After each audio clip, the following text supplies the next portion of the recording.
ద్రాక్షారామం టెంపుల్లో అద్భుతమైన పక్షిని మనం చూడవచ్చు. అద్భుతమైన పక్షి ద్రాక్షారామం టెంపుల్లో అద్భుతమైన పక్షి ఇప్పుడు చూడవచ్చు.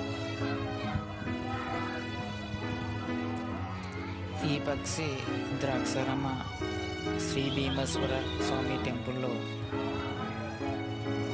ప్రదక్షిణ చేస్తుంది. ఈ వీడియో మీకు నచ్చినట్లయితే లైక్ చేయండి, సబ్స్క్రైబర్స్ పెట్టండి. అదేవిధంగా సబ్స్క్రైబర్స్ చేసిన ప్రతి ఒక్కరికి ధన్యవాదాలు. మీకు మంచి జరుగుతుంది సబ్స్క్రైబ్ చేయడం వల్ల. Thank you very much. Thank you.